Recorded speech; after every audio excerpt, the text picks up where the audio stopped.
ज्योतिष शास्त्र में राशि परिवर्तन के अलावा भी ग्रहों की स्थिति में होने वाला छोटा सा परिवर्तन भी हमारे राशियों पर कहीं न कहीं किसी न किसी तरह से असर डालता है।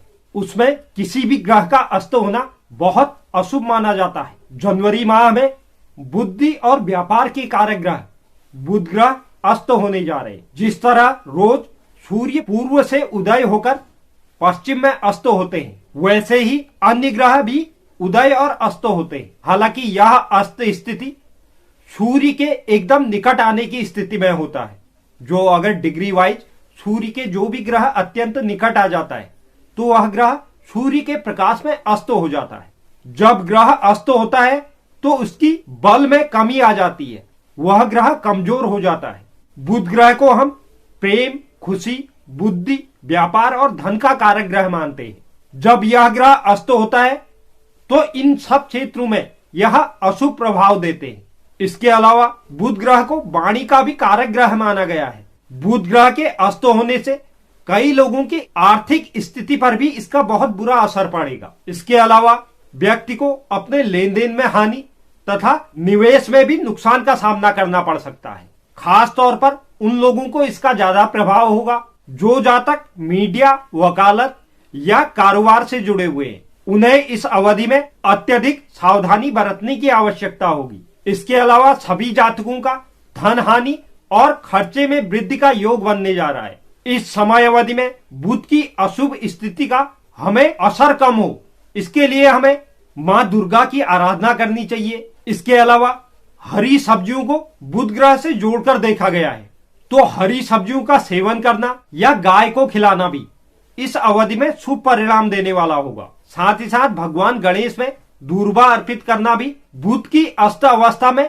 शुभ फलदायी रहेगा। बुध हमारे सौरमंडल के सबसे छोटे ग्रह होने के साथ साथ सबसे तेजी से चलने वाले ग्रह भी हैं। बुध ग्रह हमारी बुद्धि, स्मृति और सीखने की क्षमता का प्रतिनिधित्व करते हैं। इसके अलावा यह हमारी सजगता, तंत्रिका प्रणाली, नम्यता, भाषण, भाषा संचार, लिखित या मौखिक जो भी हो और संख्याओं से संबंधित हर चीज को बुध ग्रह ही नियंत्रित करते हैं। यही बुध ग्रह 17 जनवरी 2022 को शाम को 7:07 पर मकर राशि में अस्त होने जा रहे हैं।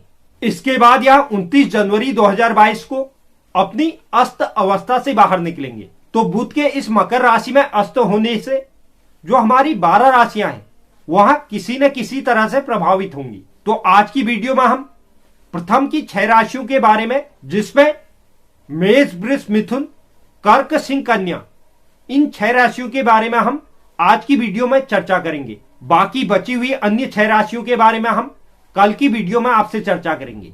तो वीडियो की शुरुआत करने से पहले अगर कोई दर्शक चैनल पर नए हैं तो चैनल को आप जरूर सब्सक्राइब कीजिए। साथ ही साथ बेल नोटिफिकेशन भी ऑन कर लीजिए, जिससे चैनल पर अपलोड होने वाली हर एक वीडियो का नोटिफिकेशन आपके पास सबसे पहले पहुंचे। और आप वीडियो को लाइक और शेयर करना मत भूलिए। तो चलिए शुरुआत करते हैं और जानते हैं आज की अपनी प्रथम राशि मेष राशि से। मेष राशि के जातकों के लिए बुध तीसरे और छठे भाव के स्वामी होते हैं। इस गोचर काल की अवधि में आपके 10वें भाव पर बुध अस्त होने जा रहे हैं, जिसे हम कर्म का भाव बोलते हैं। मेष राशि के जातकों को 10वें भाव में बुध के अस्त होने की वजह से अपने कार्य क्षेत्र पर अत्यंत सावधानी बरतनी होगी। इस समय अवधि में आपके जीवन में बार बार बाधाएं उत्पन्न होंगी। संचार में भ्रम की स्थिति बनी रहेगी। कागजी कार्रवाई में भी आपको किसी बड़ी समस्या का सामना करना पड़ सकता है। ऐसे में आपको इन समस्याओं के प्रति सावधानी बरतते हुए खुद का बचाव करने की आवश्यकता होगी। इस समय अवधि में आपको किसी से भी बातचीत करते वक्त संबंधों और वाणी पर अतिरिक्त सावधानी बरतने की आवश्यकता होगी। साथ ही आपको इस समय का सही उपयोग करते हुए अपने करियर में विकास की ओर बढ़ने की जरूरत होगी। बुध की इस अस्त अवस्था को शुभ करने के लिए प्रतिदिन बुध के बीज मंत्रों का जाप करें। बात करते हैं वृषभ राशि की। वृषभ राशि के जातकों के लिए बुध दूसरे और पंचम भाव के स्वामी होते हैं। इस गोचर काल की अवधि में वह आपके भाग्य के 9वें भाव पर अस्त होने जा रहे हैं। इस समय अवधि में जो भी छात्र उच्च शिक्षा ग्रहण करने की योजना बना रहे हैं या कुछ व्यावसायिक पाठ्यक्रमों में शामिल होने के इच्छुक है, उन्हें इस बारे में एक बार पुनर्विचार करने और सही निर्णय लेने के लिए गहन शोध करने की आवश्यकता होगी।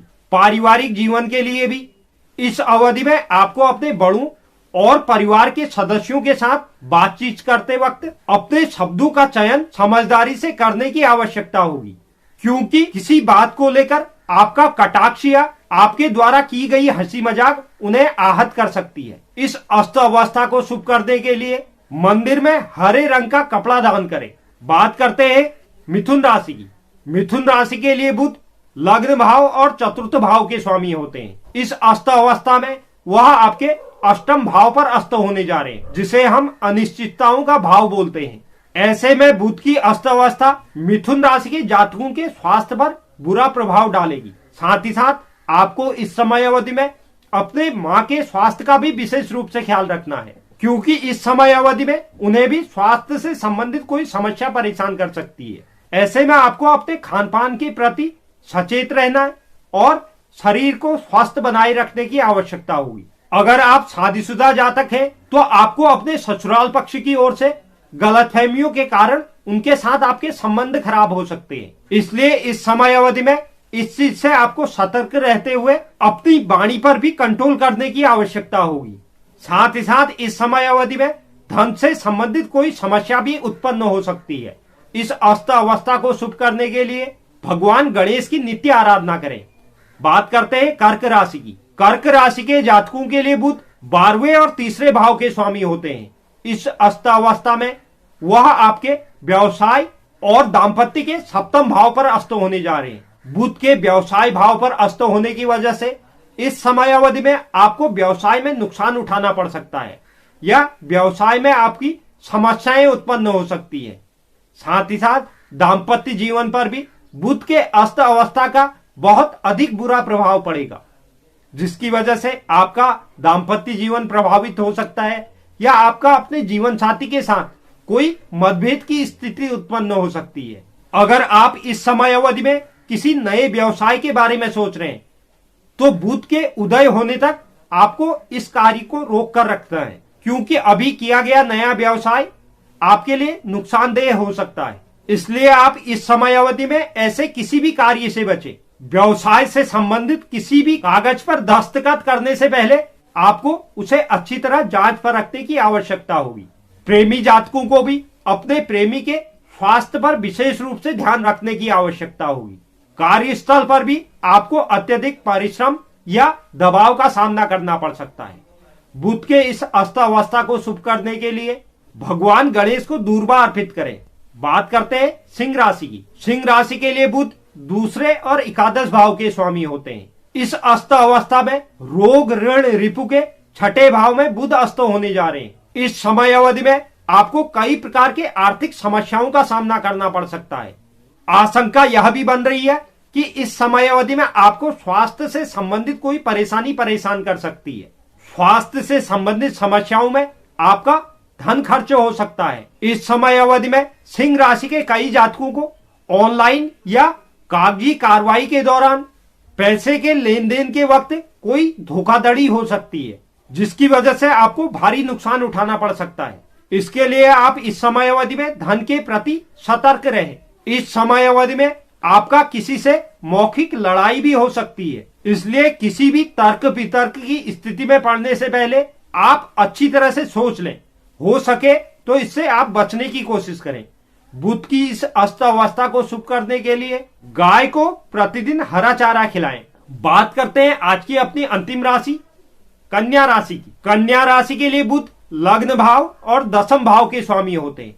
इस गोचर काल की अवधि में संतान, शिक्षा और रोमांच के पंचम भाव में बुध अस्त अवस्था में होंगे। इस समय अवधि के दौरान आपको अपने आत्मविश्वास में भारी कमी का सामना करना पड़ सकता है और इसकी वजह से आप थोड़े भ्रमित नजर आ सकते हैं। कन्या राशि के जो भी जातक एक अच्छे पेशेवर प्लेसमेंट की प्रतीक्षा कर रहे हैं, उन्हें भी इस समय अवधि में देरी का सामना करना पड़ सकता है, जिसकी वजह से आपका मन निराश हो सकता है। लेकिन आपको सही परिस्थितियों का इंतजार करते हुए अपने धैर्य को बनाए रखने की आवश्यकता होगी। कार्य क्षेत्र पर भी यदि आप कुछ बदलाव करने की योजना बना रहे हैं, तो अभी इस समय अवधि में आपको ऐसा कुछ करने से बचना है, क्योंकि आपको ऐसा कुछ निर्णय लेने में कुछ विपरीत स्थितियों का सामना करना पड़ सकता है, जिसकी वजह से आप परेशान हो सकते हैं। बुध ग्रह आपके लग्न भाव के स्वामी होने की वजह से आपको इस समय अवधि में अपने स्वास्थ्य और व्यवसाय पर भी विशेष रूप से ध्यान रखना है, क्योंकि इस समय अवधि में आपका स्वास्थ्य खराब हो सकता है या इसका असर आपके व्यवसाय पर पड़ सकता है। इस अस्त अवस्था को शुभ करने के लिए ओम बुंग बुधाय नमः मंत्र का नित्य 108 बार जाप करें। तो यह था बुध का अस्त होना, जिससे हमारी प्रथम की 6 राशियां प्रभावित होने जा रही है। उम्मीद करता हूं यह जानकारी आपको पसंद आई होगी। जो भी दर्शक चैनल पर नए हैं, चैनल को आप जरूर सब्सक्राइब कीजिए, साथ ही साथ बेल नोटिफिकेशन भी ऑन कर लीजिए, जिससे चैनल पर अपलोड होने वाली हर एक वीडियो का नोटिफिकेशन आपके पास सबसे पहले पहुंचे। और आप वीडियो को लाइक और शेयर करना मत भूलिए और कमेंट बॉक्स में आप अपनी राय भी जरूर लिखें। धन्यवाद।